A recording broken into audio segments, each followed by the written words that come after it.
Sherifla kanubagaw Sherifla filebagaw an b'a aw fo dante foli mun na an b'a fɔ aw ɲɛna aw ni yantuma aw bisimila an ka ni jɛmukan in kɛnɛ kɔnɔ mun tɔgɔ ye ko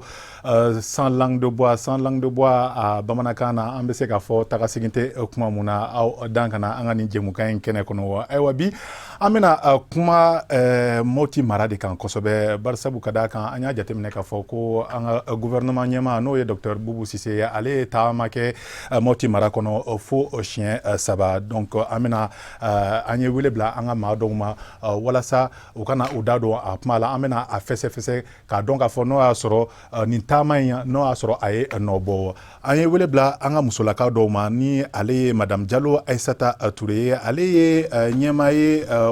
wasabulon kɔnɔ commission mun n'a bɛ f'a ma commission mun ka baara ɲɛsilen bɛ affaires étrangères ma ale ye o ɲɛmaa ye ale ye madame Jalo Aissata Touré madame Jalo Aissata Touré an b'i fo dante foli mun na ka bɔ i ka so fo kana an sɔrɔ yan nɔ an ka télévision soba in kɔnɔ walasa k'i da don an ka ni jɛmukan in kuma la i dan ka na. Nse an ni baraji aw mun ye wele ka na an kana se ka hakilina fɔ aw ɲɛna ni o ko kan. Ne ka foli b'aw de basi foyi tɛ n na alhamdulillah n bɛ Ala tanu. Ka kɛnɛ kosɛbɛ. Alhamdulillah. An bɛ hakili jiginna an b'a fɔ ko e ye wasaden ye wasabulon kɔnɔ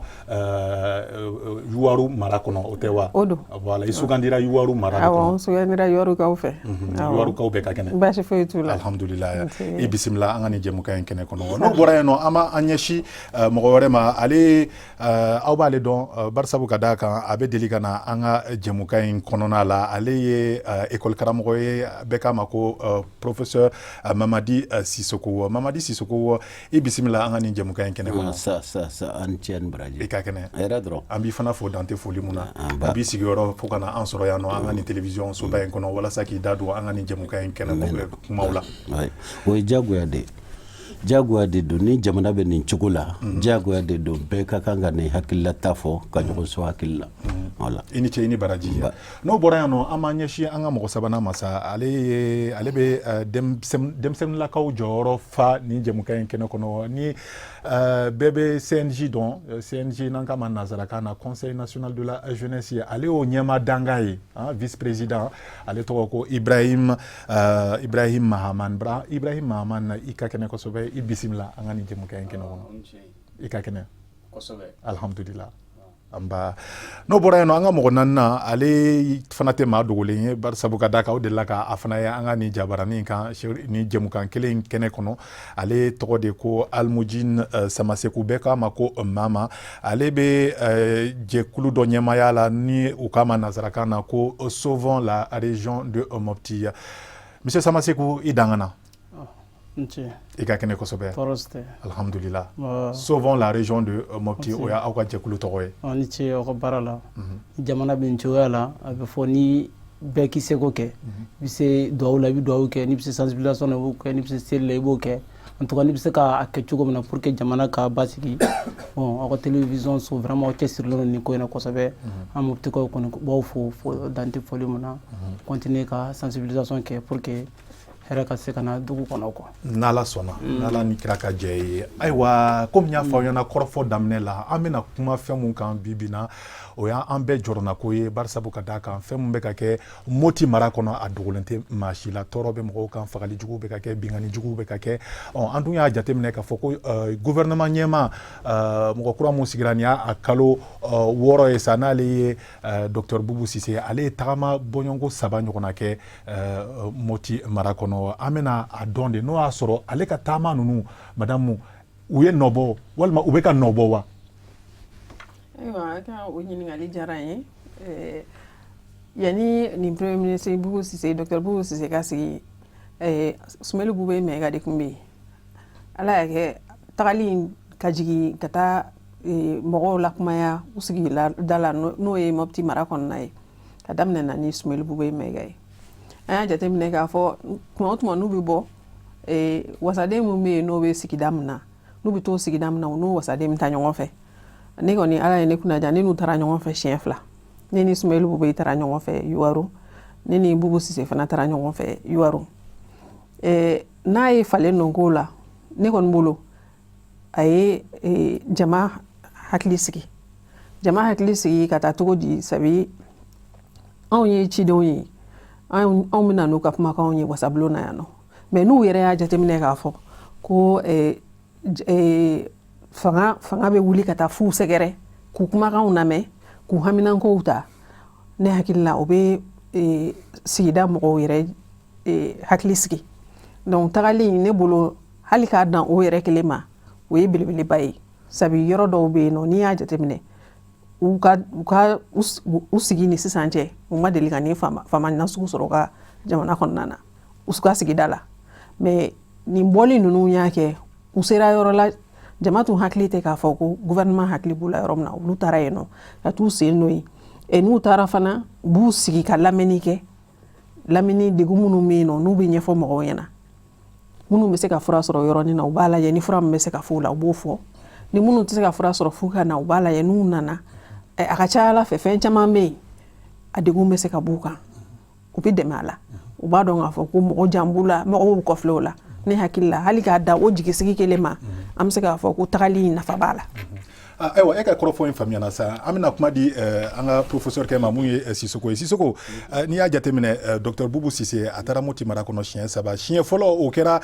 juillet kalo kɔnɔ siɲɛ filanan o kɛra août kalo kɔnɔ siɲɛ sabanan kɔsada in yɛrɛ la ni octobre kalo yɛrɛ kɔnɔ a taara ayiwa a ye baara belebele boloda yen nɔ e yɛrɛ bolo a bɛ ka nɔbɔ kow la wa barisabu ka da kan madame ka kuma b'a yira k'a fɔ hali ka bɔ faaba kɔnɔ ka taa Motikaw fɛ yen o y'a dama ko ye. Ne bolo Bubu taara ka baara de kɛ gouvernement y'a ka baara de kɛ gouvernement de ka baara ye k'an bɛɛ lakana o y'u ka baara de ye ni maa y'i ka baara kɛ o tɛ ne bɔ n ja kan. O tɛ folikun bɔ. Folikun tɛ n'i y'a ɲuman kɛ maaw yɛrɛ de bɛ se k'o jateminɛ k'a fɔ karisa y'a ka baara kɛ nka a y'a kɛ ka ɲa mais ne bolo nin tɛ kawa ko ye. Ko mɔgɔ b'o ta k'o yangan kun tɛ mun na maintenant n'i ye Mopti lajɛ bi dugu ni dugu ne ye Kayika ye ni ne ye n jɔ Mopti bi ko Mopti ye n bara ye dɔw bɛ n bugɔ dɔw b'i kɛ n kan n'i ye n jɔ Gawo ko n bɛ n bara de dɔw bɛ n bugɔ an b'o de kɛlɛ la maliden bɛɛ ye kelen de ye Sikaso ka taara Kayi i taara i bara Kayika taara Gawo i taara i bara Kayika taara Mopti i taara i bara tant que gouvernement ma wo de sigi tant que a ma se o résultat de ma ne tɛ se ka nin si lajɛ fɔlɔ ne bɛ min lajɛ o ye résultat de ye ni n ye lajɛ hali dɔgɔkun tɛmɛbaga denmisɛnninw bɛ ni mankan bɛ Mopti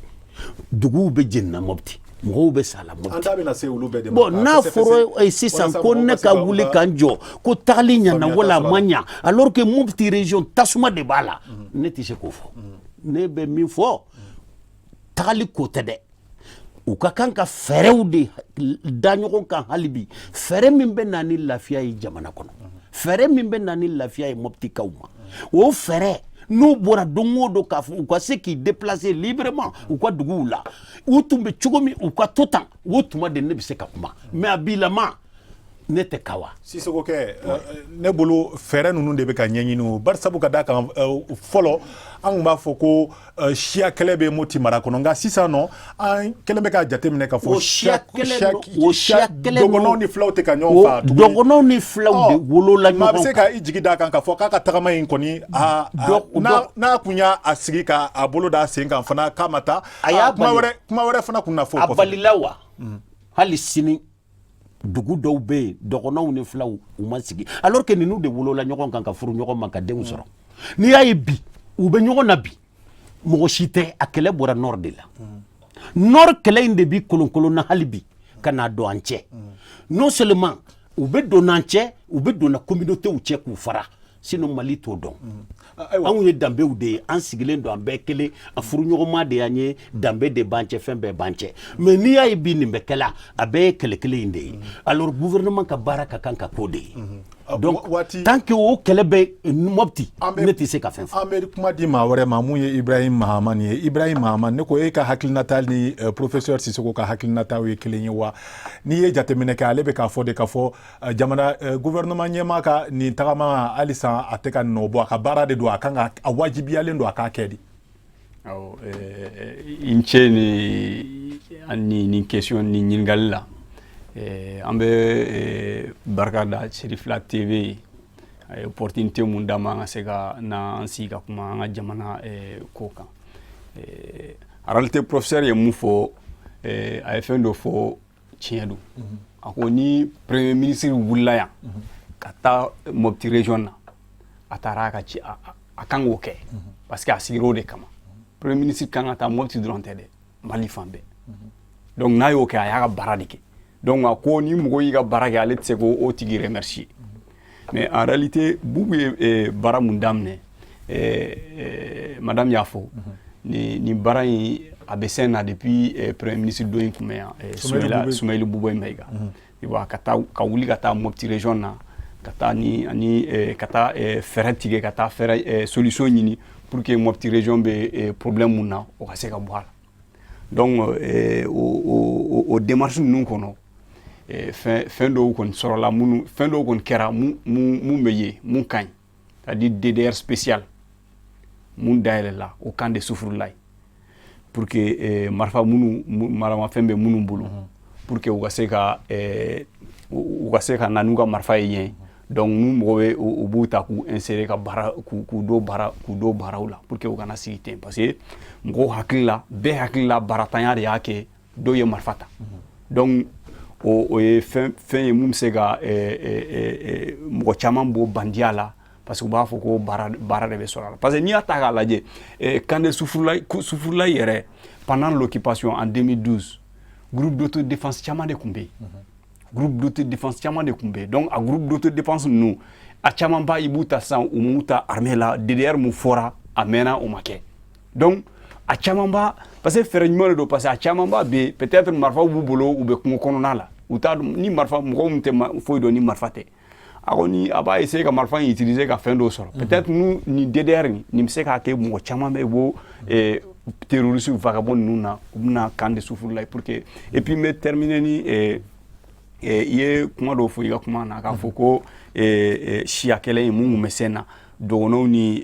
fulaw ɲɔgɔn cɛ bi alhamdulilayi premier ministre ninnu ka taga ka segin ni u bɛ ka solution de ɲini o la pour que u ka se ka bɛn u ka sigi ka kuma mais bi n'i y'a ta k'a lajɛ o daminɛna kɔni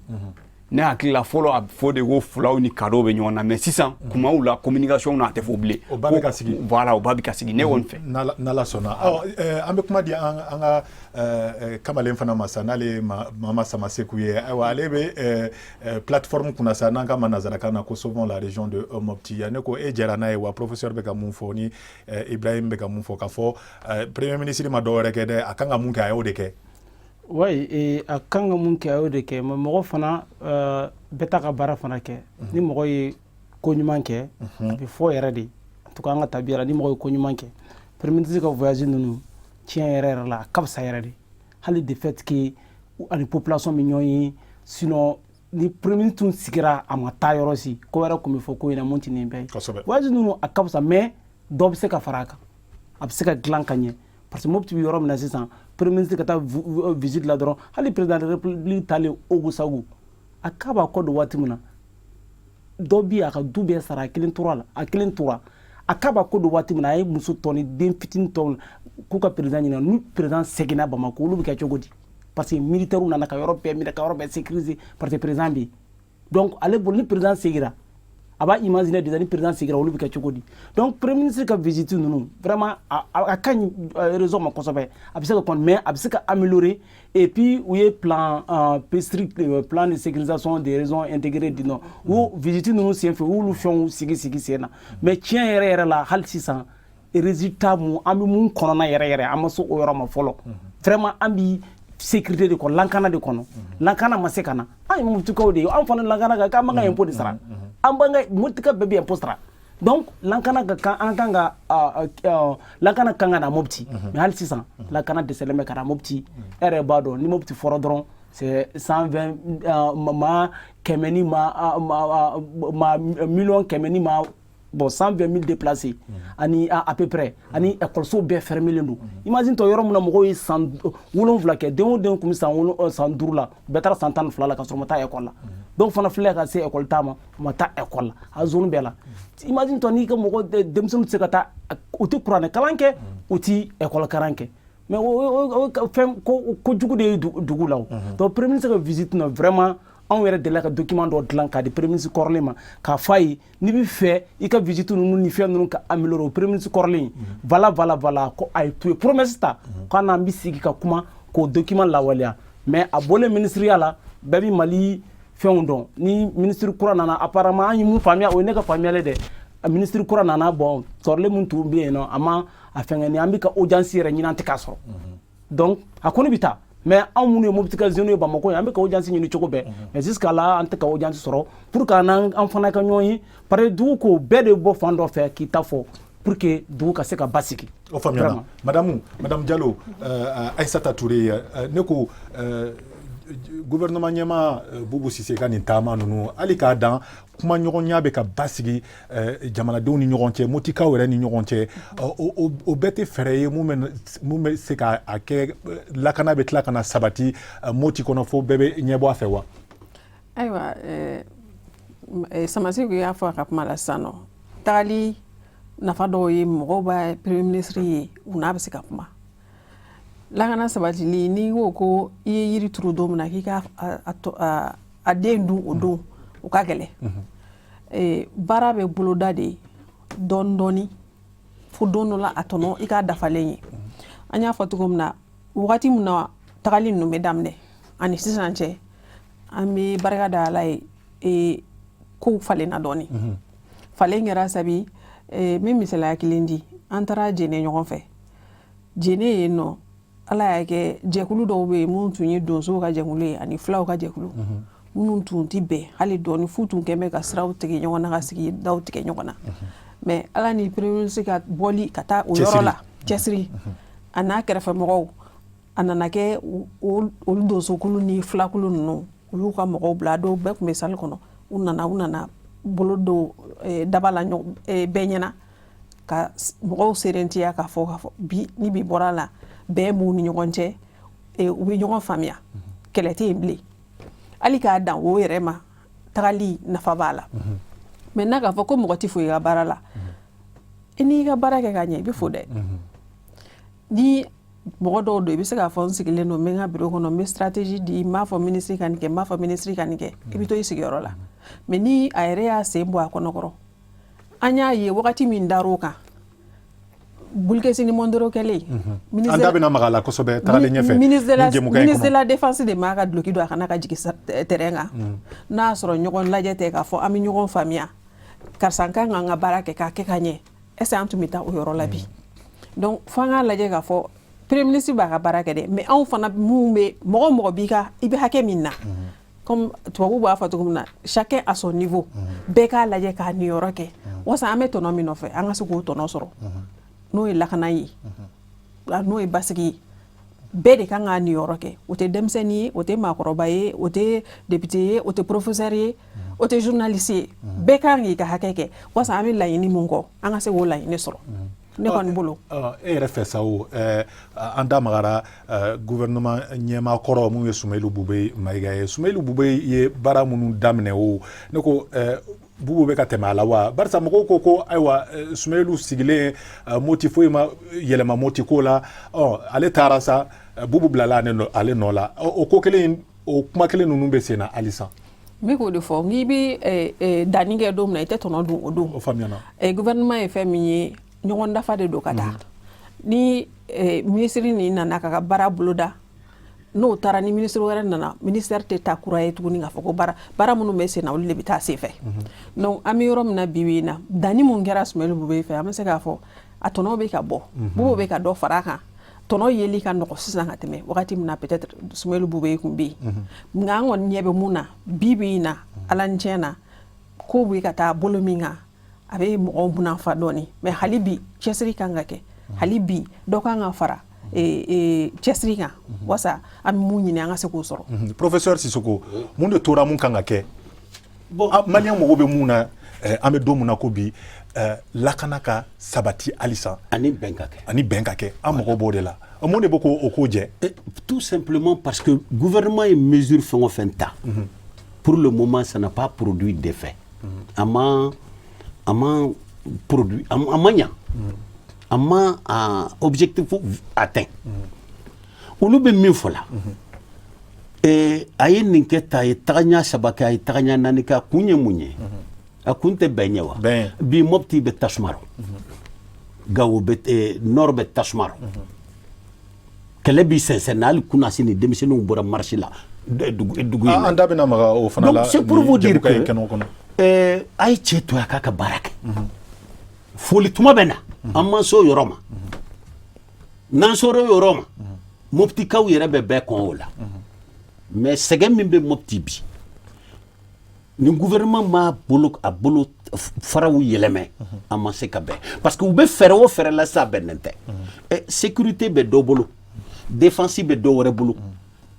u dun o bɛɛ ye fɛn kelen de ye u kan ka fara ɲɔgɔn kan u ka kan ka fara ɲɔgɔn kan ka kɛ fɛnba kelen ye ka kɛ fɛnba kelen ye u ka kan ka stratégie de labɔ ka droit respecter mais ale ni maa minnu bɛ taa ko député o député tɛ yen tuguni o député dɔ b'an bolo kɔrɔ dɛ go gouvernement ka député ani jamanaden ka député jamanaden f'i ka jamanaden to jamanadenya de la f'i ka jamanaden ka démocratie ye de i bɛ jamanaden ka jamanadenya de segin a ma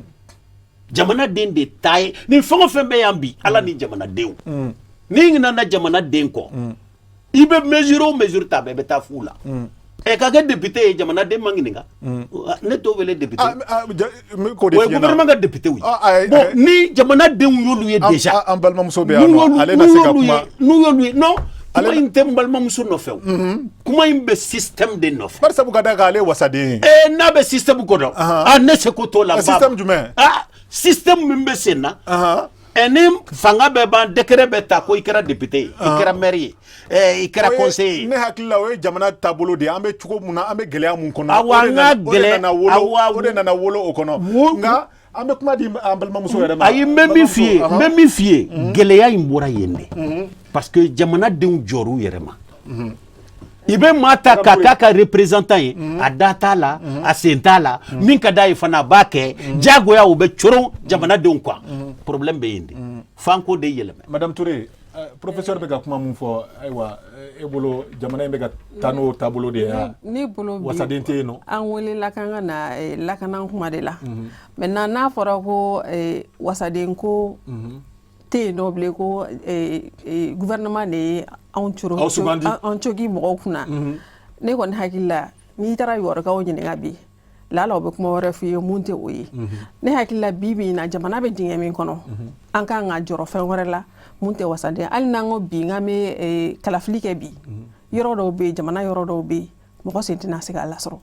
mɔgɔ bolo tɛna se k'a lasɔrɔ a bɛna kɛ tɔ ka jɛ ye a bɛna kɛ tɔ ka jɛ ye ni n y'o fɔ a bɛna kɛ mɔgɔw ɲɛna ko n bɛ n sigiyɔrɔ ko tiɲɛ ta de la o de la n y'a fɔ n balimakɛ Sisogo ɲɛna n ko ne tɛ an tɛ nin kuma na an bɛ kuma min na bi wasaden ko suganilen don jamana y'a coki mɔgɔ kunna o t'a fura ye a fura ye mun ye bi na a ye mun fɔ ko ka cɛ to a k'a ka baara kɛ an bɛɛ bɛ ɲɔgɔn bilasira de wasa an ka se k'a ka baara kɛ ale fana ye kalankɛla de ye o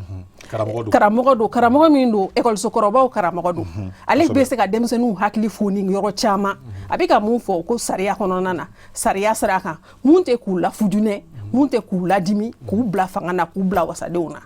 ale ka baara a ka baara bɛ se ka k'o ye an bɛ ɲɔgɔn dafa de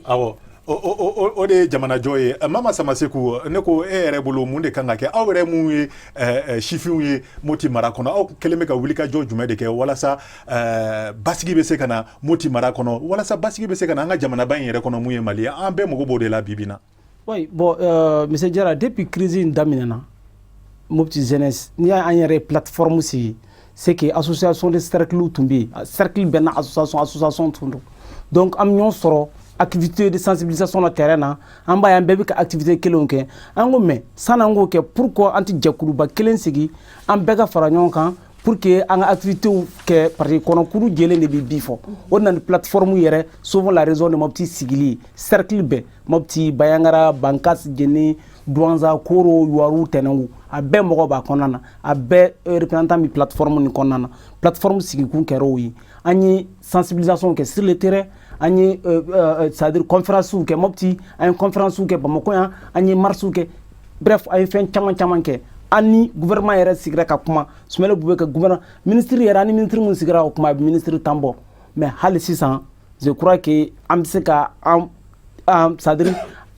ko taa cogo yɛlɛma fo sisan pour que bɛn ni fɛn ka se ka na parce que i b'a dɔn Jara jamana ye ko de ye anw ye mɔptikaw de an b'an ka impôt sara an ka lakana an ka kalan an'an ka kɛnɛya o bɛ jamana de bolo o jakusolen don jamana kan de donc au retour fana anw fana an kan ka kɛ jamana fɛ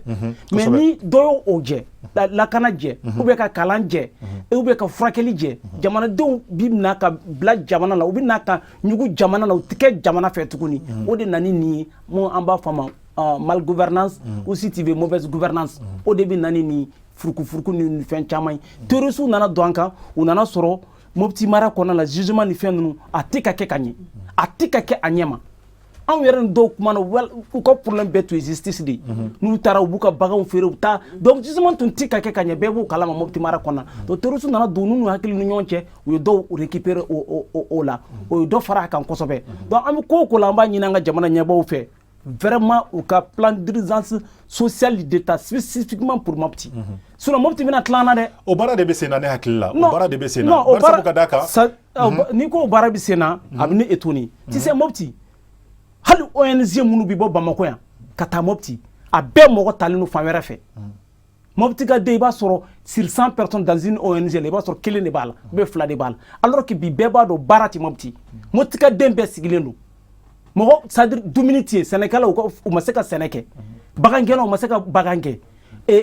comment on appelle ça mɔnikɛlaw ma se ka mɔni kɛ ni k'i bɛ taa bagan kɛ u bɛ sira tigɛ i ɲɛ donc hôtel ni fɛnw bɛ yen tourisme a tɛ marché tuguni guides sigilen don gouvernement ye mun de k'u ye mais u bɛ t'u débrouiller yɔrɔ minnu na hali n'i ma farati yɛrɛ dɔw yɛrɛ bɛ bi terroriste kɔnɔna an ye guides ka dossier labɛn ka fɛn bɛɛ labɛn ka taa gouvernement ka fɔ voilà a ye nin kɛ Mopti jeunesse mais hali sisan ka visiter ou bien les tout sécuritaires là ka bɛɛ kɛ militaire ko ye o tɛ se ka na ni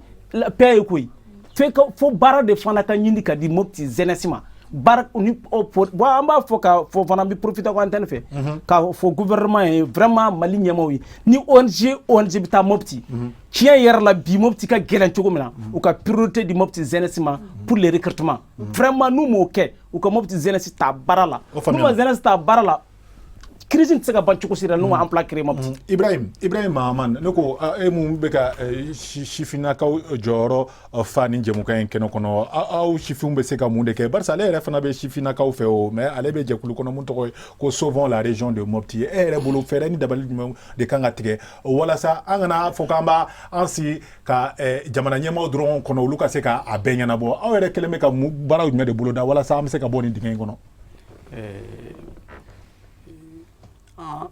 An kɔni ka jɛkulu la an bɛ ka fɛɛrɛ mun tigɛ o ye CNJ voilà CNJ an bɛ ka fɛɛrɛ mun tigɛ parce que n'i y'a ta k'a lajɛ CNJ bɛ Mali région bɛɛ la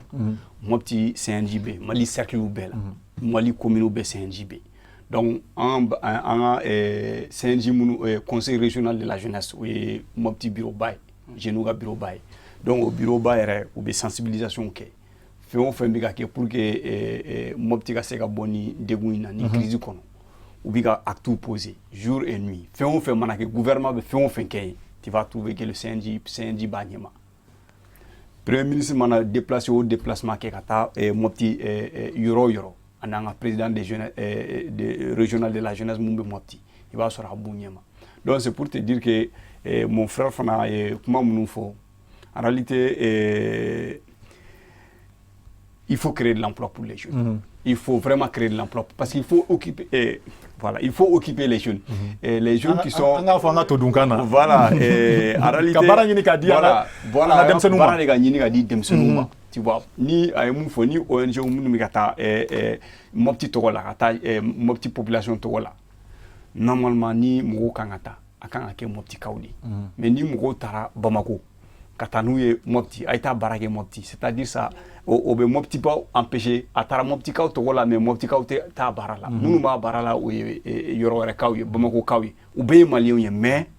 vraiment a ye demande mun kɛ o kɔni o kan ka appuyer. Ok ne bolo jamana in bɛ lahala mun na a tɛ dan Mopti mara dɔrɔn ma baara kan ka ɲini ka di Mali denmisɛnninw fan bɛɛ de ma ka bɔ Mopti ka taa fo Gao ka taa fo Kidal ka bɔ fo kayi baara kan ka di bɛɛ ma nka ne bɛ fɛ ka ɲininkali mu tɛnku an balimamuso la mun ye madame Diallo ye ne ko kɔsada in na an y'a ye k'a fɔ ko denmisɛnninw ye taama dɔ kɛ mun tilala ka kun cɛ ni bingali walew ye ka ɲɛsin MINUSMA kan mun bɛ Sevare ka ɲɛsin olu ma fo ka taa matela o n'u ka fɛnw caman ka to olu ta ayiwa a ko in ye bɛɛ tɔɔrɔ a ye jamana ɲɛmaaw tɔɔrɔ a ye fasoden ɲuman bɛɛ tɔɔrɔ madamu ne bɛ i ɲininka o a kun kan ka kɛ wa a kun kan ka kɛ wa mais mun y'a to n'a kɛra ni ɲininka o la n'a kun kan ka kɛ ko min don a man ka kɛ mais n'a kɛra ka ban ko caman bɛ yen nɔ sababu caman bɛ yen an kan ka minnu ɲini mun y'a to denmisɛnninw nana se nin yɔrɔ in ma MINUSMA mun n'o ye jɛkulu min ye mun b'an fɛ yan nɔ k'an dɛmɛ jɛkulu in ka baara peut-être a dɔnnen tɛ bɛɛ fɛ a dannen don jamana kɔnɔ n'i y'a ta hakɛ dɔ de bɛ yen nɔ minnu bɛ jɛkulu in ka baara dɔn minnu ni jɛkulu in bɛ kuma minnu bɛ jɛkulu in sigikun dɔn jɛkulu in nana Mali la a ma wuli ka n'a yɛrɛ ye maliyɛnw de y'a wele a nana sabi n'a taara n'an y'a daminɛ an y'a jateminɛ kabini kɔlɔlɔ in binna an kan 2012 la san 2012 la ni wele bilal'u ma k'u wele ka na u kana an dɛmɛ in de nana wolo ni jɛkulu in nali la an mara mais n'i y'a jateminɛ jɛkulu in ye jɔn ye jɛkulu in ye Senegalikaw ye jɛkulu in ye Tchadkaw ye jɛkulu ye Nigerkaw ye an dafɛ dugu minnu bɛ k'an dɛmɛ kɛlɛ in na Burkinakaw ani gɛlɛya in bɛ minnu yɛrɛ kan bi olu mɔgɔw de ka ca jɛkulu in na donc n'i ye o jateminɛ ka tila k'a ye denmisɛnninw bɛ dimi u bɛ dimi sabu u t'a dɔn kun min na mun b'an sɔrɔ u b'an sɔrɔ ka jɛkulu in to yen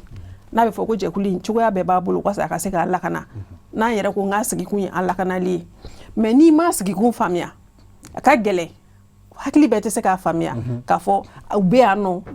ni degun in bɛ k'an sɔrɔ ni fagalijugu ni tɔɔrɔ in bɛ k'an sɔrɔ denmisɛnninw wulila n'o fujinɛ de ye fujinɛ de taara wolo tagama in na kana tagama in na wolo bingali ni suɲɛniw na bingali tɛ maliyɛn danbe ye suɲɛni t'an danbe ye an b'a dɔn denmisɛnninw an ka denmisɛnninw lamɔna cogo min na lawale la fɛn dɔw bɛ yen nɔ sakaban i t'a ye denmisɛnninw na mais diɲɛ n'a taabolow fɛ kɔlɔlɔ minnu bɛ adamadenw ka bi o b'a to dɔw bɛ se ka taa sira dɔw fɛ hali n'u dingɔnna sira tɛ n denkɛ y'a fɔ sisan nɔ n'i y'a jateminɛ Mopti région na yɔrɔ caman bɛ yen nɔ san 6 san 7 u tɛ taa ekɔli la n'i ma kalan kɔni kalanbaliya ye dibi ye dɛ fɛn caman bɛ yen nɔ a ɲuman n'a juguman i t'a dɔn ka bɔ ɲɔgɔn na mɔgɔ caman bɛ yen mun tun bɛ jama in na minnu ye tiɲɛni kɛ peut-être dɔnnibaliya de y'a to k'a kɛ donc n'i ko ye ɲininka ko wala a kan ka kɛ a tun man ka kɛ n'i ko k'a kun ye mun ye n bɛ se k'a fɔ n ko faamuyabaliya de bɛ se ka a to nin ko nasugu bɛ kɛ Professeur Sissoko e hakili la faamuyabaliya dɔrɔn de don wa a bɛ da o dɔrɔn de ma bari sabu an ɲɛ b'a la k'a fɔ ayiwa MINUSMA bɛ an ka jamana in kɔnɔ depuis 2012 2013 sa kɛ Barkane mun ye Faransi ta ye G5 Sahel fana bɛ yen nɔ mais o bɛɛ n'a ta fagalijugu dɔw de bɛ ka fara a kan e yɛrɛ bolo denmisɛnninw ka nin tagama mun taara wolo suɲɛni ni bingani jugu la MINUSMA yɛrɛ dagayɔrɔ la ne ye min f'i ye ni fɛnw t'u nɔ la a bɛɛ kɛ yɔrɔ fɛn ɲagaminen de ye désordre de don foyi t'a nɔ la min ka kan ka min kɛ o t'o kɛ min ma bila min na o t'o kɛ o t'o la députéw ta yɔrɔ kun ye mun ye n'i y'a fɔ ni a bɛ nin kuma in kɔnɔ députéw ta ye dɔ in de ye jamana lasigidenw jamanadenw de b'u ka représentants ta o de ye député ye ni gouvernement ye décision ta e bɛ seginna o de kan non n b'a préciser k'a fɔ an ka débat in kuma dɔ de don parce que kuma de don décision n'a taara gouvernement fɛ a bɛ exécuter population de ka profit la a bɛ exécuter olu de ka niveau la mais n'olu ɲɛ bɛ maa la u kunna maa min n'u ma sugandi u bɛ jɔ u yɛrɛ la décision tɛ sira sɔrɔ donc ni délai tɛmɛna k'a fɔ insécurité bɛ dugu kɔnɔ an y'a yira k'a fɔ o fana prévoilen don gouvernement de bɛ baara kɛ et députéw sisan u taara jamanaden m'u ta wari min bɛ d'u ma jamanaden m'a d'u ma justification t'a la min ka di u ye u yɛrɛ ye o kɛ a ye jamanadenw a y'u jɔ u yɛrɛ ma o de ubla ni waleya jugu no waleya jugu il faut ite se ko justifier kuma bo de kan ko jugu ke mbena wo kuma ma ni ay madame yo amorcé o e madame yo amorcé muna ko do mu manye parce que comme do amanya mais madame question min ba jukoro we de ka fo mu demsi du blanena mu ya to bi mawire ni grentele ni mo no kor e aw nana kawbe nan deme Nations Unies de Sénégal te Tchad te foite abe fuma de les forces onusiennes Nations Unies de do bien c'est que nani tomba voilà ou de kam rodo mais ou tu sais qu'à considérer comme nous boraya c'est des forces onusiennes Je m'excuse. Hein. Bon, pardon. Ounana Goubnandem. Je m'excuse. Hein. Juste, il faut apporter la précision. Dieu serait nani morodo, mais on pourra jamana dans la cataille. Oui, mais voilà, mais ou statut min konobi. Ou be min konobi. Ko les forces onusiennes. Ils sont sous la coupole des Nations Unies. Oui. Et le secrétaire général des Nations Unies, où de Ouka chefouye. Hali nous bura yorodo. Hali nous bura yorodo. Bi, considérés comme des forces onusiennes. Bon, une précision c'est important. Parce que nous comment ici parce que mouna on na kubnandeme. Ambe anye keleke kamogo nous gain 2012 là katafo kidal damnala. Franciana anga sordasi ou la sigi. Bambagachiou. Ou anga sordasi ou la sigi. Kundin tchad drombeta. Janfa damnanayi. Ou yito la tugune. Ou na kubanga population protégée comme ko lutte do kelela pour que animinu be kella ko lutoke ko population protégée. E fagali sugu membe kella malla san o e ma dabali bande. E uteta makele sengari ka makele mbolo kari fokata dugu mumeti. Ka demisenu jeni ka musokono ma jeni. E woda mata menasade. E awdungo ka unana kana o population debe. Ngo de ma ou fitine. Donc 600 gouvernement de ba yirula na ubandeme ayandeme. Andeme chogofle na utandeme wa ayanto e mali bura kola u kajuguni ne ayere banga problème réglé ambeje amba tege di nyogoma ambe solution ta ambe bo amba dlan chogomi amba dlante mais kana siga ambara wore membe dona u ka dumuni nu ka feuna u ko hal no wordira mabi on be boni nola awo famiana mama samasego mama samasego emu emotika aiwa ni wale ya jugu munu kerao akumanga teka kede ai betoro na professeur Sissoko beka mufo akanga sika famiana ochugo ya non c'est-à-dire sananga ofo were man jugu folo ka sorasi muso bo sorasi muso ko ku chetita kelela nu dun chew mata kelela kelabina on soro an bɛɛ ka so kɔnɔ ni y'a min ni débat in kɛ an bɛɛ de lakananen don mɔgɔ dɔw de jɔlen don tile kɔrɔ sisan u bɛ ka an bɛɛ lakana mais n bɛ mun f'i ye quoi bara monsieur Jara jamana ɲɛmaaw u kan ka nin ko ta sérieux de la ka ɲini ka ka ta sérieux la mama mina ɲɛf'i ye mina ko ba de ye dugu la ni sorasi ça veut dire que la crise est profonde au sein de l'armée même ni ye fɛn o fɛn mɛ balaba da a baladeni da ya me balaba de da sorasumusu ka wuli ka fɔ ku u cɛw tita c'est vrai gɛlɛyaba de bi sorasiw kan bɛɛ b'a dɔn mali bɛɛ b'a dɔn parce que ne b'a dɔn bi ni pankuru fila ɲɛnaman kun b'an bolo fɛn o fɛn filɛ ka kɛ a si tun ti kɛ gɛlɛyaba bi sɔrɔ mais fo sorasimusow ka wuli k'a fɔ k'u ti taa vraiment k'u cɛw ti taa kɛlɛ kɛ jamana ɲɛmɔgɔw kan ka nin kuma in ta sérieux de la k'a lajɛ k'a jateminɛ kɛ solution mun bi kala ka kala pour que sensibiliser parce que a daminɛ tan fana avant 2012 on ka troupe a daminɛ ka démoraliser tan di ala kan kisama donc jamana ɲɛmɔgɔw n'u bi se u ka nin ko in ta sérieux la parce que an mobtikaw kɔni b'a dɔn c'est à dire kuma ka fɔ a ɲɛma quoi jamana ɲɛmɔgɔw ka kɛ dɛ mais a ti ka kɛ c'est-à-dire bun bi se ka kɛlɛbankow ti nin ye quoi u bɛ ka ko minnu kɛ o tɛ kɛlɛbankow ye quoi kɛlɛbankow bi yen mɔbiti ka kan ka bila priorité numéro 1 de la komi n y'a fɔ cogo min na denmisɛnninw bɔra ka marcher honorable Aïssata Touré Diallo Aïssata Touré a y'a fɔ ko c'est vrai an ye danbe jamana de ye vraiment mɔbiti yɛrɛ ye dignité raison de ye mɔbiti ka yɛrɛ ka dignité ka gɛlɛn a ma ka tɛmɛ fɛn bɛɛ kan ça je te dis mopti dignité ko na honneur ko ka gele ka tɛmɛ fɛn bɛɛ kan hɔrɔnya n'an ka danbe mais n'i y'a ye denmisɛnninw taara ka taa nin kɛ san 7 denmisɛnnin mun ma taa école la san joli denmisɛnninw ti ka taa yɔrɔ bɛɛ datugu donc fɛn cause de ka étudier fana ka ɲini ka ko faamu c'est vrai ko mun don a ka kan ka a kɔnnen don mais en tout cas ne ko ne b'a faamu ne b'a faamu dɛ a kɔnnen don dɛ mais a bɛ faamuya o kɔrɔfɔ voilà donc ne bɛ fɛ ka mun fɔ dɔrɔn jamana ɲɛmɔgɔw ka wuli ko mun filɛ ka passer Mopti u k'u ɲɛsin a ma u k'a traiter wa u k'a traiter ni Mopti jeunesse de ye Mopti jeunesse ani Mopti an ka élu n'an ka fɛn minnu bɛ yen u ka a traiter n'u ye faut pas que u ka taa traiter ni dɔw u ka dɔ bila kɛrɛfɛ par le premier ministre ka visite an ye fiɲɛ caman de y'a la mais ni Ala sɔnna a ma don n'an ta natɔ la n'an ye content sɔrɔ an bɛna profiter ka spécialement sur fiɲɛ caman de bɛ visite nin kɔnɔ parce que hali casting mɔgɔ minnu b'a accompagner ninnu minnu taara u kan ka taa mais dɔw tun bɛ se ka fara o mɔgɔw fana kan tuguni mun b'a ko tɔ la dafa minnu taara a nɔfɛ olu tɛ maliyɛn ye a non Moptikaw yɛrɛ don wa maabaw don wa u lamɛnnen don fana mais mɔgɔ wɛrɛw tun bɛ yen minnu bɛ se k'u accompagner mun b'a a tɔ la dafa o faamuyana ne ko Ibrahim Mahamani Moptikaw wulila k'a fɔ ko MINUSMA ni Barkhane o ni hali G5 Sahel ni kuma diyara n da n bɛ se k'o fɔ k'u bɛɛ ka taa ka bɔ an ka jamana kɔnɔ o de bɛna se ka kɛ a fɛɛrɛ ye wa n'olu taara bi na ka bɔ an ka jamana in kɔnɔ aw yɛrɛ fɛ kɛlɛ in tɔ tɛ juguya nin ye ɲininkali duman ye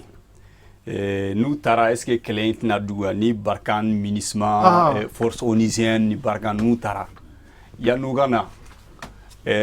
y'a sɔrɔ Mali bɛ yen mais problème de donna Mali la yan'u ka se yan o y'a sɔrɔ en 2012 Mali ka 2 tiers du pays du territoire a bɛ occupé len don mais Mali village foyi ma jeni Mali village foyi tɛ yen mun bɛ 2 tiers la mun taara jeni mais ninnu bɛ yan diɲɛ forcew bɛɛ bɛ yan sisan chaque 3 mois maintenant c'est un peu arrêté village kelen bɛ jeni Mopti région na donc n'i y'a fɔ ne ye sisan ko est-ce que ni ninnu taara et puis nin kɛra ka sɔrɔ ninnu bɛ yan wa fagali mun bɛ ka kɛ bi a fagali kun tɛ ka kɛ lorsque olu ma na donc maintenant k'a fɔ ko Mopti jeunes bɔra ka denmisɛnninw bɔra ka manifestation mun kɛ est-ce que ɲuman de don wa an hakilila ye jumɛn y'a la en réalité manifestation toutes les manifestations sont autorisées et c'est la charte mondiale des droits des peuples qui autorise tous les peuples du monde à manifester et on dit même que c'est par politesse qu'on informe les autorités c'est ce que la charte dit mais maintenant partir piller ça c'est pas autorisé tu vois et le pillage qui a été fait ça a été fait pas par des adultes par des enfants denmisɛnninw de don mais mun na o denmisɛnninw y'a kɛ denmisɛnninw y'a kɛ a manifestation yɛrɛ jɔn y'a daminɛ militaire musow de m'a daminɛ olu de b'a fɔ k'u ka cɛ n balimakɛ bɔra k'a fɔ Samaseku voilà a bɔra k'a fɔ mais a ye kuma mun fɔ ne ma ne to c'est-à-dire ne ma sɔn o ma du fait k'a ko voilà n'o raison fɔ sisan ko Mali militaire musow n'u y'u ban u cɛw ka taa kɛlɛkɛyɔrɔ la an tɛ lakana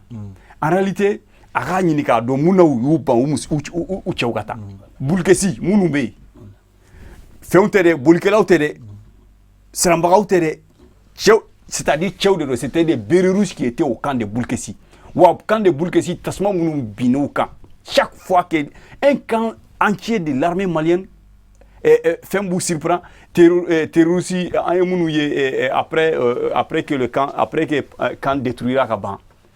vidéo de propagande mun yera k'a fɔ ko ninnu terroriste de taara nin kan ci hali n'i y'a ye i b'a dɔn ninnu terroriste u taara sɔrɔ kan tiɲɛna ka ban jɔn ye militaire attaqué jɔn ye bombe jigi militaire kan jɔn ye tasuma wuli militaire la pour que militaire ka se ka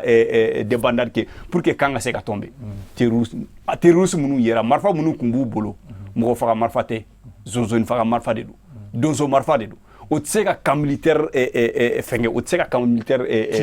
ci donc c'est pour que k'a fɔ n terikɛ ye l'armée malienne mɔgɔw cɛw de don u bɛ se kɛlɛ la wa u tɛ siran kɛlɛ ɲɛ mais u musow b'u bali u ka taa musow b'a fɔ k'u cɛ tɛ taa parce que u b'a dɔn u cɛw bɛ ka taa ennemi min kɛlɛ a ennemi bɛ duguw kɔnɔ a ennemi bɛ yen wa peut-être ennemi dɔw de bɛ an hakili la u nana an dɛmɛ k'a sɔrɔ u ma na dɛmɛ sinon terrorisme munu mi ka wele terroriste olu ti anga armée malienne o famiana mama sama se ko be fe ka do fara quoi teliala voilà teliala ça veut dire ne ma fo ko sorasi muso ko ku o chot nga nyini ka do ne yo nyukuma yara damina no de ngo gela bi sorasi akonana wa ifla ka fe mun fo bulkisi kan terroriste munu attaquer tu sais que militaire yara muni mo ma nyoy ka fu nyon tirer vis-à-vis de arme lourde fait tumanga militaire boula à 15 km où y a détruit à 15 km où y a détruit wa bulkisi bas de bi militaire chama parce que kala mina to bol fo chefaru no ne anga militaire kona minene anga sura suye kele ke sans parabal ou bien quoi là sans protection sans casque nous avion terroriste game duguma kele anga sura suye ke chefaru bi mali armée là moi mali armée sous raison wallahi na anga autorité austrako ou djidjaka ou équipé sous raison na chefaru bi mali armée là mais à 15 km 20 km ka arme mali armement be détruit donc bulkesi badji de bi o ba mun bi noni militaire chaman keto ki pourtant population civile chaman sinon monduru mo sima sayu mo kele non militaire kele massa mais civil flasara mais bulkesi badji de bi donc keto ka vous sauver au sara par noyade mo to o information kalama quoi donc c'est pour te dire que vous to de 20 à une vingtaine de kilomètres ou bala blindé ni fait nous ka be calculer avec les calculs des projectiles là ka bombarder Degun buyana kosobe. Degun buyana kosobe to ni sorazi kamina be tiana amunke. Ambe nito ambe wala ambe akina ikele. Kamilendo wali ajugu munkera bulkesi oni mondoro marakono nga nebe fe anga ben fen kelen fana lawo ni jemuka en kono ni mama ni sona ka foko i dona sodasia lawo musomanga teki i balikata de bar sabu gada kan sharti de do. Toro buyana chugo agelera chugo fagali kera chugo ni ya charte signé ka fokibe do sodasia la ibeta kelegede mama Samasekou. Oui, il fait comme quoi la mort là ça c'est la chose la plus banale. C'est-à-dire la chose la plus inévitable. D'accord. Mais si tu sais que ça bali. Ni ça comment sera abike. O famiana. Sorasi muso ka fu uchatita. Wallahi ni ko bade jugo kono wani ko jugo bade. O famiana. Ambalma muso. Professeur Dronde do. Uyuka Teliala. Cœur ko de ira uka cri de cœur de ira. Ka fo uche ube situation minna udeguna. Na fora ka fo sordasi manasa hadama dende sara den beke falatoy muso kele fo jamana be mindima no bana ikele ni kunko ni den be nyogona ni mami sigi ko la jebi se ko kumbe ni chuko ye bode ke ni kuma inte ka fo be mo baliwo sordasi e anga mali sordasi c'est des hommes engagés. Ni min donala idonala mais muso fana min ka du dai nu uboyira ngakuma boyoro ça c'est normal anga jemuka mbeki sensenga se alabana sa ambalma muso amena kuma de ema nga teliala abna ke ga kuma kan laban re fana kuma kunche laban nga aw muye wasadew yo aw keleme ka munde kede wala sa ka munisma barkanu G5 Sahel wo ka chiduma mumba to ubese ka anga sadasu u demeni keleina aw keleme ka munde ke o sira tigefe ni ya jatemine una kuma ministre na kuma ya no kuma kuntani assemblée nationale je kuma kuntani wasadum je kuma tumbani gouvernement je no ministère de la défense no ministère de la sécurité unol le tumi baraga nyongo fe nga ko na se yorola anya jatemine wasablo ngono ka fako il faut que anu ka seka kuma ukadna nyefoli kanye ube wale mununa baraka uka bara mununa jamana kono ukana nyefoli kanye uka lakale kanye uka fanya ame famia kamino o décision tara sans ça anu be nyogonye katle kelen sigi ka foke assemblée kono nana ube na nuka kuma kala nuka chef de service directeur ou bebi no sigi ou rapport kala rapport be discuter observation mi ke rom naw ni famille mi ke rom na ni ngali mi ke ka sege like anu be tle mu mek barake nyoko fe nant la mi papier c'est bola parce nga si messe ingo doni ngana oye force onusienne ay mu fo professeur Sissoko mu fo tiens nos forces onusiennes c'est la communauté internationale c'est vrai c'est l'ONU mais hakilina jina Chad mɔgɔ hakɛ min sara sɔrɔdasi hakɛ min sara Mali kɔnɔ bɛɛ b'a dɔn fo ka taa kɛ a kuru kun bɛna wuli an ga jamanadenw n'an ka jamanadenw ni ɲɔgɔn cɛ Maliyɛn tɛ fisiriwale ye o Maliyɛn tɛ fisiriwale ye donc ɲininkali ye mun ye sisan n y'o de fɔ MINUSMA mɔgɔw bɛ yen nka MINUSMA n'a ko force onusienne jamanaw de b'u ka kɛlɛkɛdenw bila ka taa ɔ bi na n'i y'a jateminɛ n'i y'a ta k'a lajɛ an kɛrɛfɛ sigi jamana ninnu kɛrɛdafɛ sigi jamana ninnu olu de jamana mɔgɔw ka ca la ka tɛmɛ jamana wɛrɛ mɔgɔw kan donc n'an y'u kɛlɛ bi a bɛ komi mɔgɔ min nana an jukɔrɔla tintin an y'o tigi de kɛlɛ n bɛ k'o de fɔ n ko bi na n ko kodɔnbaliya bɛ ko dɔw lase mɔgɔ ma n'i ye MINUSMA ka baara ɲɛfɔ jamanadenw ɲɛna kan na u b'a faamuya kan min na n y'a fɔ MINUSMA mɔgɔw yɛrɛ ɲɛna k'a fɔ faransikaw ɲɛna n ko ani mɔgɔw ka kuma a ye mɔgɔw lafaamuya u k'a dɔn aw nakun ye mun ye u k'a dɔn aw bɛ mun na terrain kan an ka sɔrɔdasiw a bɛ ka mun fɔ tiɲɛ n'o kɛlɛkɛminɛn t'u bolo mais n'i y'a jateminɛ san 5 bɔ ɲinana an ye loi de programmation militaire ta sɔrɔdasiw ka condition tun ye fɛn o fɛn ye bi na ni dɔ ma fara a kan fana ko k'a sere bɛ ba kɔ dɛ u ka sɔrɔdasiw wele k'u ɲininka ka loi sur pipi de l'état ta a bɛ ka mun fɔ bi na ni sɔrɔdasi min fatira kɛlɛyɔrɔ la i den tɛ bila a kun fɛ logement sociaux k'an jilaja politique niyɔrɔ ka bɔ sɔrɔdasi musow y'a la donc a ko bɛ kɛ a bɛ fɔ cogo min na ko sanjikɔrɔ wɔsi dɔ man di mais ko bɛ tɛ se ka sɔrɔ tile kelen f'an ka mun ɲɔgɔn ye n ye mun fɔ baara jubaju bɛ olu yɛrɛ kan mun ye kalankɛlaw ye o faamuyana an bɛ kuma kelen fana fɔ k'o fara a kan a bɛ yafa ma jara m'o yɔrɔnin fara a kan réseaux sociaux ninnu ni information mun bɛ taa f'a ka kɛ information ɲɛnama ye kumaw kana k'a ka kuma mun bɛ mɔgɔ la futinɛ k'i la fujunu k'i bila i yɛrɛ la dɔw bɛ n'u y'a kalan dɔrɔn o ye futinɛ wulilen ye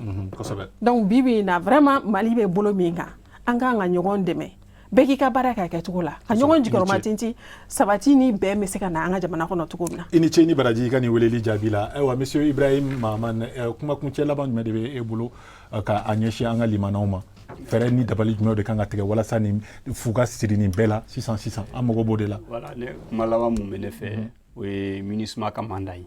parce que MINUSMA ka mandat a tɛ discuter Mali la Maliens t'o discuter a bɛ discuter au niveau voilà sans fait donc il paraît que le Mali la voix du Mali même Mali yɛrɛ ka kuma Mali yɛrɛ man girin o balance kɔnɔ yɛrɛ donc c'est pour dire que mɔgɔ wɛrɛw de bɛ Nations Unies ka force minnu bɛ yan Nations Unies mɔgɔw olu de b'u sigi k'a fɔ bon n'u nana u ka baara ye nin ye u ka baara tɛ nin ye donc an dun filɛ nin ye Mali an dun filɛ nin ye an de ye Maliens ye an mago bɛ mun na o t'u ka mission ye o t'u ka mandat la donc vraiment n'o t'u ka mandat la ne kɔni tɛ nafa la olu la yan mais force Barkhane bɛ yan terroriste kɛlɛ de kama mais terroriste de bɛ yan ne ma fɛn kelen mun faamu fɔlɔ yɛrɛ terroriste a mɔgɔ tɛ Maliyɛn na terroriste mɔgɔw tun bɛ français de la mais mun de yɛlɛmana depuis que Barkhane nana yan o fɛɛrɛ yɛlɛmana terroriste mɔgɔ tɛ tubabu la bilen de u mɔgɔ bɛ Maliyɛnw de la ka Maliyɛnw faga k'a sɔrɔ terroriste dun filɛ nin ye terroriste yɛrɛ u ka raison d'être yɛrɛ ye fɛn kelen de ka tubabu minɛ ka halaki ou bien k'a minɛ k'a feere donc mun de yɛlɛmana mun y'a kɛ voilà donc c'est pour dire que Barkhane nana yan ni hakilina dɔ ye o hakilina jɛlen tɛ. I ce ni baraji i ka nin kɔrɔfɔli jaabili la Mama Samaseku kumakuncɛ laban jumɛn de b'i bolo de jɛnɛ an ka nin jɛmukan in ɲɔngiri sa. Voilà, non, kumakun laban b'an bolo dɔrɔn c'est à dire an bi toujours an cɛsirilen don kɛlɛ ni an ɲɛ b'a la ni chômage ma kɛlɛ Moti kɔnɔ kɛlɛ ni banni ma nɔgɔn parce que an ɲɛ b'a la jeunes caman an yɛrɛ dɔw repérer u bɛ ka tenter ka taa don ko wɛrɛ la a fɔ mun ma activité illicite donc an bi segin a kan an b'a fɔ an tɛ se ka fɔli la ni ONG fɛn o fɛn bɛ bɔ diɲɛ fan o fan ka n'a ɲɛsinnen don Mopti de ma vraiment u ka a priorité di Mopti ka jeunes ma u ka Mopti ka jeunes ta le fait que an ka situation yɛrɛ bɛ cogo min na bi mɔgɔ wɛrɛ man kan k'a fɔ i bɛna taa baara kɛ ni ONG na ka Mopti ka denw to yen nɔ o ye kelen ye filanan MINUSMA mɔgɔw MINUSMA gouvernement k'a cɛsiri ka fɛn bɛɛ kɛ ONU là c'est vrai le Mali ne pèse pas lourd mɔgɔw ka kuma la parce que on n'a pas le droit de veto on n'a pas ceci on n'a pas mais an k'an cɛsiri pour que an bɛɛ ka fara ɲɔgɔn kan mandat ka se ka falen pour que MINUSMA ka se ka kɛ force ye mun bɛ kɛlɛ kɛ olu nana k'olu b'u baara mɔgɔw ni ɲɔgɔn cɛ ni kɛlɛ bi mais u tɛ kɛlɛ kɛ Donc pour que force d'interposition. Voilà, lui force d'interposition, lui c'est les soldats de la paix, c'est pas les soldats de la guerre. Donc pour que les soldats de la guerre est mal là, le gouvernement a fait que diplomatie augmentée pour que le mandat se yale. Troisièmement, Barkhane quand même, quand faut ni moro keme joli, quand moto ni fonta, mopti ni zone na. On n'est pas à l'Amazonie, c'est pas au Brésil où il y a la forêt, où l'écosystème est puissant. Hein. Non, en tout cas, là. Et quand faut que ni ko, quand moto ni fonta, phare ni fait bébal, à 4h, 5h du matin, comme on simaï, quand il trace ban et bébol, comme vraiment, on a jamana nyamo kanga Barkhane nyinga. Par satellite ni fait bé. Akabo haklima. Akabo haklima. Wa mina fiye fana, mutika zeno munke malé on ka famo, ka fo ko bina na kene molo ya ko ka ko ta ka ko kena fo jew non anto o rolo malla en président Kuturu Bukora ka palais kono o make ko bay ni de bina ka ko wala o ka juguni ni président Kuturu Bukora ka palais kono ko juguni ni donc o lo walen jugunu nu de mangate ka tanye tuguni ya jamana kono barsa buka daga nga jamana e dambe jamana di anga dambe jamana di je suis d'accord avec toi mais dobi nyala chala ko fana jamana nyamo ka wuli ka mogo kalan ka an la kisi ka jamana kanu don an dusula fo ka teme an ga dina yɛrɛ kan o famiana ini cheni baraji c'est fini weleli jabila aywa professeur Sissoko kuma kun cɛ laban b'i bolo sa aw mun ye école karamɔgɔw ye aywa an balimamuso y'a fɔ k'a fɔ aw ka kalanw senfɛ aw kan ka fɛn ɲumanw de don k'u ta k'u don an ka denmisɛnninw kunkolo kɔnɔ walasa fitinɛ kana se ka don dusukun kɔnɔ a fililen bɛ yen de anw tɛ yan ka fɛn don mɔgɔ kunkolo la anw bɛ yan ka kow yira maaw la de i yɛrɛ b'i ka choix kɛ liberté on est dans un régime min don a tɛ coro mɔgɔ kunna fɛnw bɛ yira u la de nin ye min bɛ taa sira min fɛ bɛ accompagner o fɛ administration état b'i accompagner mais coron tɛ kɛ tuguni o faga o banna donc filanan bɛ min fɔ tous les actes de violence MINUSMA contre la o maa wɛrɛ contre la o gouvernement contre la o dans la démocratie c'est condamné a man kan ka kɛ démocratie kɔnɔ juge de bɛ décision bɛɛ ta maa tɛ justice k'i yɛrɛ ye mais u bɛ min fana fɔ la miliyari ka di muso ma k'a cɛ sara a denw bɛ balo a cɛ ka to a kɔrɔ o de ɲɔgɔn tɛ o de ɲɔgɔn tɛ foyi tɛ nin bɔ donc loi ni o ne bɛ n cɛ de fɛ wa n bɛ ala deli n cɛ ɲuman ka segin n'o dimi bɛ yen i b'o fɔ o tɛ digi maa si la o man kan ka digi u la sabanan n bɛ min fana fɔ gouvernement a de ta ye jamana ye ONU tɛ se k'an ka gouvernement bali min ka d'a ye jamana in kɔnɔ k'a ta Kidal ma fo Kayi ka ta kɛ o loi tɛ gouvernement de ta ye jamana ye a ta ye jamana kɔnɔdenw ye hali jamana kɔnɔden n'i bɛ jamana kɔfɛ gouvernement b'i sama ka na de a ta de ye gouvernement ka jɔ a jɔyɔrɔ a ka jɔ a jɔyɔrɔ a ka baara kɛ ne hakili la o b'a ko kan o ye kelen ye o b'a ko kan mais ni gouvernement ko k'a tɛ loi a yɛrɛ ye loi minnu ta k'a t'olu respecter citoyen bɛ muruti dɛ ni gouvernement yɛrɛ tɛ sariya kɔnɔ e yɛrɛ tɛ sariya kɔnɔ ko fo nin ka ko kɔnɔ o bɛɛ bɛ wa député ka mandat banna k'a tɛ taa o ye diyagoya ye san 6 dɔw bɛ conseiller yala san 6 professeur arrêtez kɔrɔfɔ faamuyana wade maa b'i se i b'i tɔ o faamuyana ne danna ye ala ka hakili ɲuman d'a ma amina yarabi ni cɛ ni baraji ala jɛmukɛ ye kun bɛna cɛ tagasegin tɛ kuma mun na bi an b'a bɛɛ de wɔlɔnbɔ k'a da mɔgɔ minnu tun b'an bolokɔrɔ kuma a ko ɲɔngirila sa o mɔgɔ min tun b'an bolokɔrɔ bi o ye professeur Mamadi Sissoko ye ale ye école karamɔgɔ ye sanfɛ école ayiwa ale kɛrɛfɛ sa Almujin Samaseku ale ye plateforme ɲɛmaa ye ni u b'a fɔ a ma ko sauvons la région de Mopti Ibrahim Mahaman fana kuma bolo kɔrɔ bi ale CNJ ɲɛma dankan ye ini ce ini baraji i ka ni weleli jaabi la an balimamuso fana kuma bolo kɔrɔ bi n'ale ye Madame Diallo Aissata Touré ye an b'a aw bɛɛ fo ka aw waleɲuman dɔn ka na an sɔrɔ fo ni télévision soba in kɔnɔ walasa ka aw da maga jamana kunkanko la aw ni cɛ aw ni baraji aw k'an bɛn siɲɛ wɛrɛ aw minnu ye an filɛbagaw ye an tɛ ɲina an b'a aw fana aw fo ka aw waleɲuman dɔn an b'a fɔ aw ɲɛna aw k'an bɛn kari wɛrɛ walasa ka don babu wɛrɛ kɔnɔ mun tɛ ninnu ye aw ni ce merci